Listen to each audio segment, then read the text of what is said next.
باسم رب شهداء و صدیقین. با عرض سلام و ادب و احترام و همچنین تبریک عید نوروز و سال نو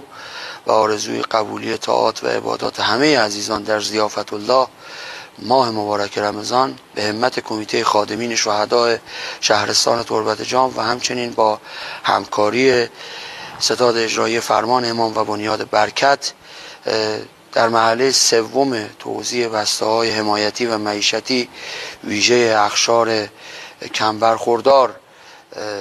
در منطقه تربت جام هستیم که انشالله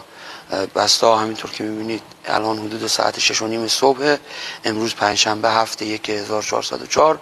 بچه ها دارن آماده میشد که انشالله بسته ها رو در سطح منطقه توزیع کنن و به دست خانواده هایی که از قبل رصد شدن توسط بچه های کمیته خادمین تقدیم حضورشون خواهد شد. یا علی.